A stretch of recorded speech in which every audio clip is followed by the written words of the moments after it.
All right.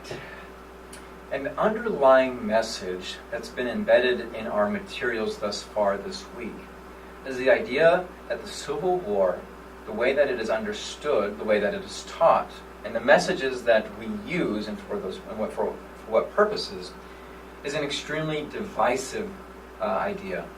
Those questions often find people responding in a variety of ways.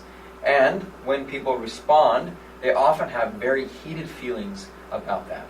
So for instance, in our Civil War at 150, we saw that America is largely divided between those who argue that the Civil War was fought for the idea of states' rights.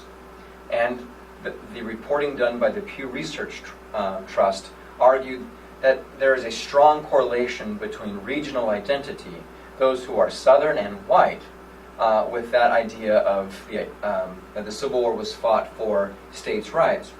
And on the other side, those people who believe that the Civil War was fought primarily over the issue of slavery.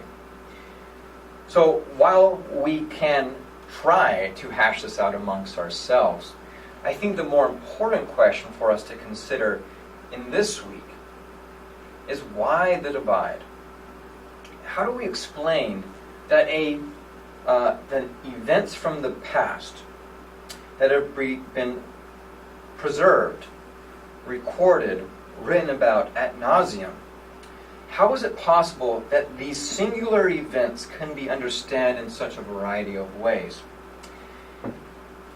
And why do we feel so divided about these issues? And why is there this correlation between race and political ideology, about regional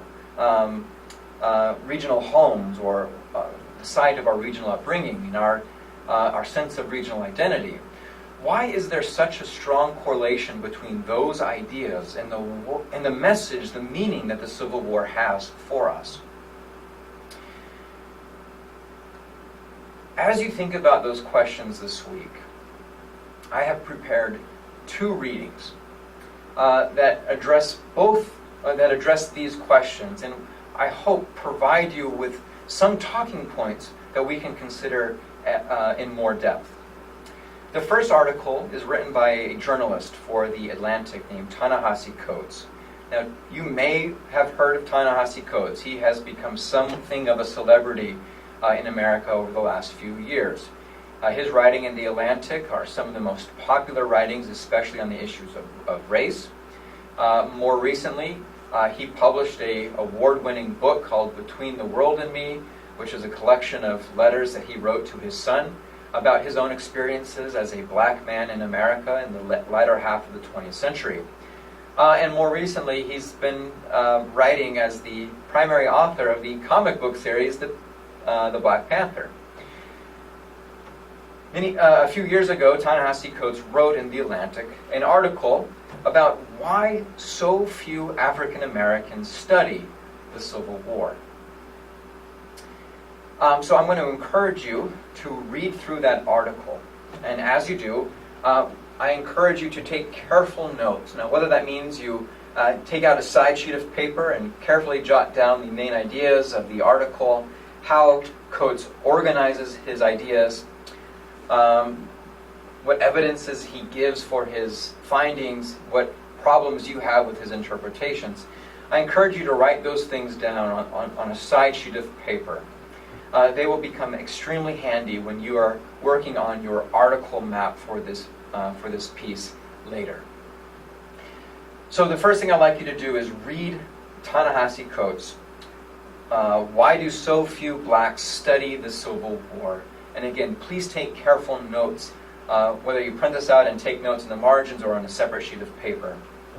Second is an article by a historian named Jill Ogline Titus. This was an article published in 2014 called An Unfinished Struggle, Sesquicentennial Interpretations of Slavery and Emancipation. Sesquicentennial is a fancy word for 150. So this is an article that she wrote upon the 150th anniversary of the Civil War events that took place in the latter half of this decade, 2011 through 2015.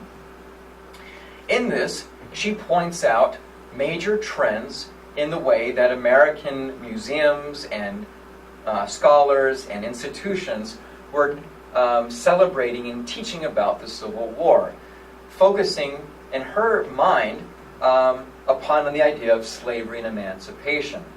Now, these articles work together. They are both trying to understand the same events.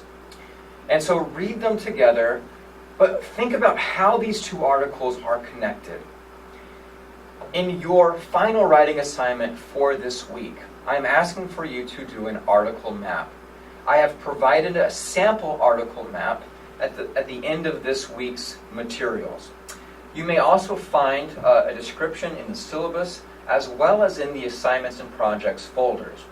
So I encourage you to, again, read these materials together, consider how they are communicating to each other. How is one more or less a response or a rebuttal or to the other?